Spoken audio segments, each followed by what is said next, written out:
വരാൻ പോകുന്ന നിയമസഭാ തെരഞ്ഞെടുപ്പ്, അതായത് 2026 തെരഞ്ഞെടുപ്പിന് ചില പ്രത്യേകതകളുണ്ട്. ഒന്ന്, 2 തവണ തുടർച്ചയായി ഭരണത്തിലിരുന്ന പിണറായി വിജയൻ 3ാം വട്ടം അധികാരത്തിൽ വരുമോ?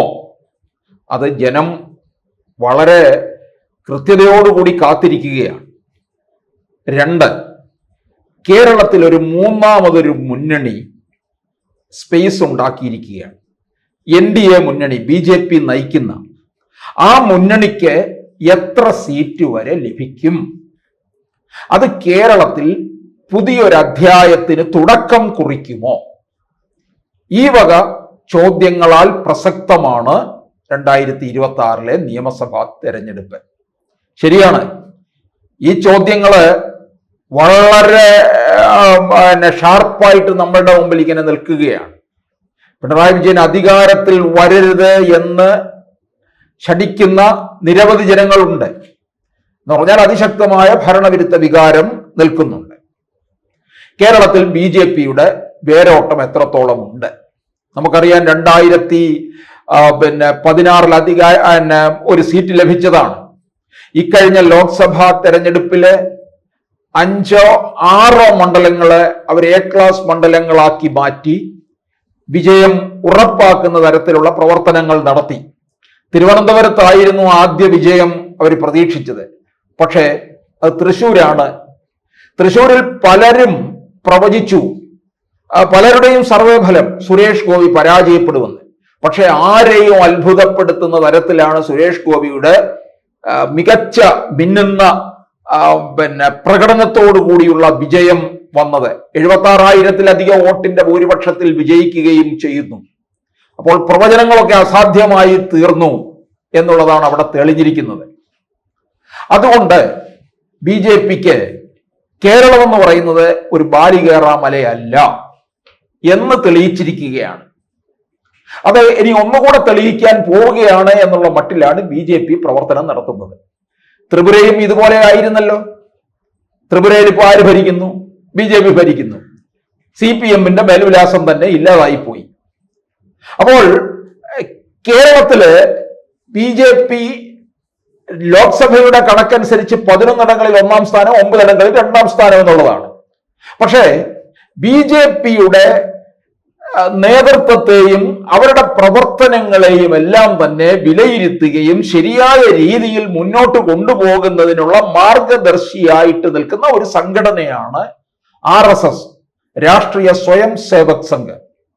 അത് ശതാബ്ദിയുടെ നിറവിലാണ്. അതിന്റെ 100ാം വാർഷികമാണ്. നരേന്ദ്രമോദി RSSകാരനാണ്. BJPയുടെ ഒരു ബ്രെയിനാണ് RSS എന്ന് പറയുന്നത്. RSS ഒരു ലാഭേച്ഛയ്ക്കും വേണ്ടിയിട്ടുള്ളതല്ല. ഏത് ഭരണം ഇന്ത്യ ആര് ഭരിക്കുമ്പോഴും ഒരു തിരുത്തലുമായിട്ട് RSS മുമ്പിൽ ഉണ്ടാകും. കോൺഗ്രസ് ഭരിച്ചാലും BJP ഭരിച്ചാലും BJPയുടെ പ്രവർത്തനങ്ങളിലൊക്കെ അതിശക്തമായ ഇടപെടൽ നടത്തും. തെരഞ്ഞെടുപ്പ് സമയമാകുമ്പോൾ ഏതേതെല്ലാം മണ്ഡലങ്ങളിൽ ഏതേതെല്ലാം തരത്തിൽ പ്രവർത്തിക്കണം എന്നുള്ളത് പോലും RSSന് പ്രത്യേകമായ ഒരു ചിട്ടയും രീതിയും ഒക്കെ ഉണ്ടെന്നുള്ളത്. ഇക്കഴിഞ്ഞ ലോക്സഭാ തെരഞ്ഞെടുപ്പിൽ RSSും പ്രധാനമന്ത്രിയും തമ്മിൽ ചെറിയ ഒരു ഉരസൽ ഉണ്ടായി എന്ന് നമുക്കറിയാവുന്നതാണ്. അതുകൊണ്ടെന്ന് പറ്റി വാരാണസിയിൽ RSSന്റെ പ്രവർത്തനം, അവിടെ അല്പം നിസ്സഹകരണം ഉണ്ടായി, ഭൂരിപക്ഷം കുറയ്ക്കാൻ സാധിച്ചു. അതുകൊണ്ട് RSS ചില കാര്യങ്ങൾ, പ്രവർത്തന രീതികൾ ഒരു കൃത്യമായിട്ട് മുമ്പോട്ട് വെച്ച് പോയി കഴിഞ്ഞാൽ അത് വിജയിക്കണമെന്ന് തീർച്ചപ്പെടുത്തിയിട്ടുള്ളതാണെങ്കിൽ അത് വിജയിച്ചിരിക്കും. വരാൻ പോകുന്ന നിയമസഭാ തെരഞ്ഞെടുപ്പില് RSS ഒരു 6 മണ്ഡലങ്ങളാണ് കണ്ടെത്തിയിരിക്കുന്നത്. അവിടം കേന്ദ്രീകരിച്ചുകൊണ്ടാണ് അവർ പ്രവർത്തനം നടത്തുന്നത്. ഈ 6 മണ്ഡലങ്ങളെയും കേരള നിയമസഭയിൽ എത്തിക്കുക എന്നുള്ളതാണ് 2026. കാരണം ഇത് RSSനെ സംബന്ധിച്ചിടത്തോളം അവർ തെരഞ്ഞെടുപ്പ് അടുക്കുമ്പോൾ BJP സംസ്ഥാന നേതാക്കളെ പോലും അവിടെ അതിൽ അടുപ്പിക്കാതെ RSS തന്നെ കാര്യങ്ങൾ നോക്കുകയാണ് ചെയ്യുന്നത്. BJP നേതാക്കൾ അവരുടെ പ്രവർത്തനം വേറെ തരത്തിൽ നടത്തിക്കൊണ്ടിരിക്കും. ഇവരുമായിട്ടുള്ള കാര്യങ്ങളിൽ അടുപ്പിക്കത്തില്ല. അങ്ങനെയായിരിക്കും പ്രവർത്തനങ്ങളെ മുമ്പോട്ട് കൊണ്ടുപോകുന്നത്. അത് RSSന്റെ കൈകളിൽ പലപ്പോഴും കാര്യങ്ങൾ ഭദ്രമായിരിക്കും. ഞാൻ പറഞ്ഞല്ലോ, രാജ്യം ഭരിക്കുന്ന പാർട്ടിയുടെ ബ്രെയിനാണ് RSS എന്ന് പറയുന്നത്.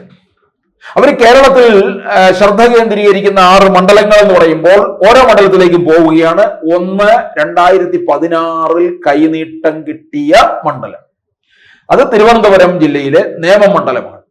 നേമം എന്ന് പറയുന്നത് അത് പണ്ട് തിരുവനന്തപുരം നോർത്തും വെസ്റ്റും ഈസ്റ്റും ഒക്കെ ആയിരുന്നു. അതൊക്കെ മാറി നേമവും വട്ടിയൂർക്കാവും കഴക്കൂട്ടവും തിരുവനന്തപുരം സെൻട്രലും ഇങ്ങനെ തിരിച്ചു.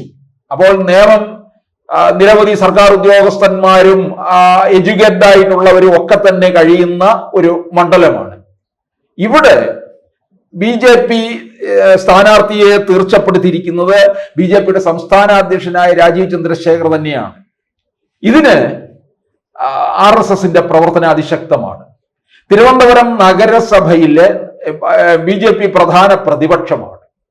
ഈ നേമം മണ്ഡലത്തിലെ ധാരാളം വാർഡുകളിൽ, കൂടുതൽ വാർഡുകളിലും BJP ആണ് കൗൺസിലർമാര്.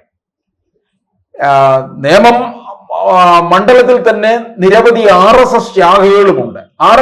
RSS പ്രവർത്തനങ്ങൾ അതിശക്തമായി നടക്കുന്ന ഒരു മണ്ഡലം കൂടിയാണ് നേമം. ഈ നേമത്തെ ഏത് വിധേയനെയും ജയിക്കുക എന്നുള്ളതാണ്. അതാണ് BJPയുടെ ഇത്തവണത്തെ വളരെ പ്രസ്റ്റീജ് ആയിട്ടുള്ള മണ്ഡലം. അതുകൊണ്ട് തന്നെ കേരളം മുഴുവൻ ഇത് നോക്കിയിരിക്കുകയാണ്.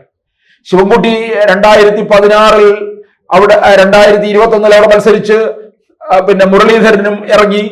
അങ്ങനെ പിന്നെ BJPയുടെ സ്ഥാനാർത്ഥിക്ക് പരാജയം ഏറ്റുവാങ്ങേണ്ടി വന്നു എന്നുള്ളതാണ്. കയ്യിലിരുന്ന സീറ്റ് 2016 കിട്ടിയ സീറ്റ് നഷ്ടമാവുകയും ചെയ്തു. അങ്ങനെ നേമം മണ്ഡലമായിരിക്കും ഏറ്റവും പ്രധാനം. അത് കഴിഞ്ഞാൽ നമുക്ക് അടുത്ത മണ്ഡലത്തിലേക്ക് വന്നാൽ കഴക്കൂട്ടം മണ്ഡലമാണ്. കഴക്കൂട്ടം മണ്ഡലത്തിലെ ശോഭാ സുരേന്ദ്രൻ മത്സരിച്ചിട്ടുണ്ട്. പിന്നീട് V മുരളീധരൻ മത്സരിച്ചു. അങ്ങനെ BJPക്ക് ഒരു അനുകൂലമായിട്ടുള്ള ചായ്വുള്ള മണ്ഡലമാണ് കഴക്കൂട്ടം.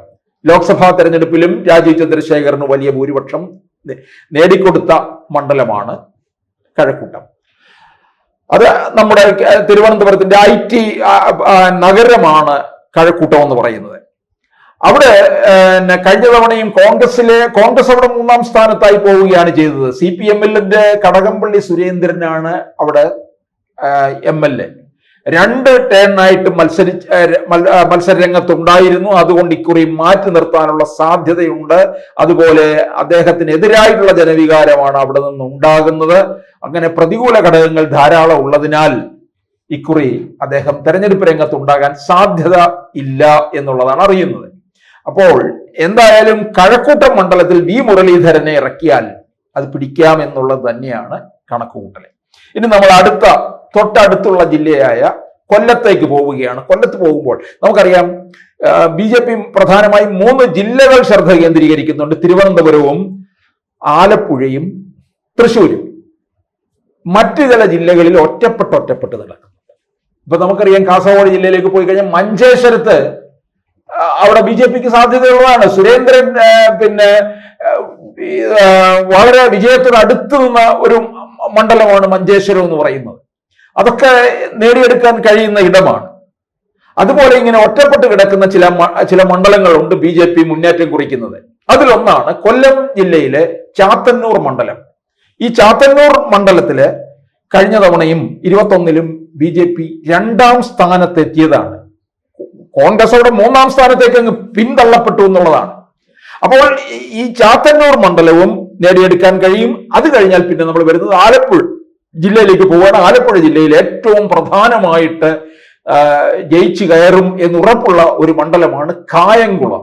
കാരണം ശോഭാ സുരേന്ദ്രൻ 24-ൽ ലോക്സഭാ തെരഞ്ഞെടുപ്പിൽ ആലപ്പുഴ മണ്ഡലത്തിൽ നിന്ന് മത്സരിച്ചു. അങ്ങനെ ആ പാർലമെന്റ് മണ്ഡലത്തിൽ വരുന്ന നിയമസഭാ മണ്ഡലമാണ് കായംകുളം. ആ മണ്ഡലത്തെ തന്നെ ആകെ ഇളക്കി മറിക്കുകയും ചെയ്തു. ശോഭാ സുരേന്ദ്രനും അവിടെ വളരെ മുൻപിൽ നിന്ന ഒരു മണ്ഡലം കൂടിയാണ്. അവിടെ ഇപ്പോൾ പ്രതിഭാകരിയാണ് CPM-ന്റെ MLA. പ്രതിഭാകരി CPM-ന് അവിടെ വലിയ വിഭാഗീയതയൊക്കെ ഉള്ള, ആലപ്പുഴ ജില്ലയിൽ വിഭാഗീയതയുള്ള ഒരിടമാണ് കായംകുളം. പ്രതിഭാകരിക്ക് തന്നെ വളരെ അതിശക്തമായ എതിർപ്പും ഒക്കെ ഉണ്ടായിട്ടുണ്ട്. 2000-ലധികം വോട്ടുകളുടെ ഭൂരിപക്ഷത്തിൽ മാത്രമാണ് വിജയിച്ചത്. ഇക്കുറി അവിടെ കോൺഗ്രസിന്റെ സ്ഥാനാർത്ഥി എന്ന് പറയുന്നത് 2021-ൽ മത്സരിച്ച അരിതാ ബാബു തന്നെയായിരിക്കും. അരിതാബാബുവും രംഗത്തുണ്ടെങ്കിൽ ശോഭാ സുരേന്ദ്രനോട് മത്സരിച്ചു കഴിഞ്ഞാൽ അവിടെ പിന്നെ CPM-ലെ CS സുജാത മത്സരിക്കാൻ ഇറങ്ങും. അതിശക്തമായ ത്രികോണ മത്സരം, 3 വനിതകൾ തമ്മിൽ പോരാടുന്ന മണ്ഡലമായി മാറുകയും ചെയ്യും. പിന്നീട് വരുന്നത് പാലക്കാട് മണ്ഡലമാണ്. പാലക്കാട് BJPക്ക് പ്രതീക്ഷയുള്ള 2021 മെട്രോമാൻ ശ്രീധരനാണ്. വെറും 3000-ലധികം വോട്ടുകളുടെ ഭൂരിപക്ഷത്തിൽ മാത്രമാണ് ഷാഫി വിജയിച്ചത്. പക്ഷേ ഉപതെരഞ്ഞെടുപ്പിൽ കോൺഗ്രസ് വലിയ മുന്നേറ്റം കുറിച്ചു.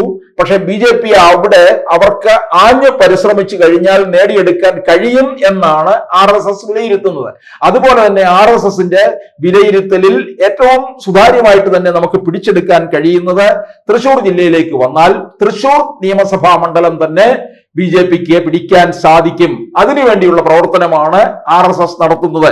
ഈ 6 മണ്ഡലങ്ങളാണ് നേമം, ചാത്തന്നൂർ, കഴക്കൂട്ടം, കായംകുളം, പാലക്കാട്, തൃശൂർ എന്നീ 6 മണ്ഡലങ്ങൾ RSSന്റെ ശക്തമായ നിരീക്ഷണത്തിലും പ്രവർത്തന കേന്ദ്രങ്ങളുമായി മാറിയിരിക്കുകയാണ്.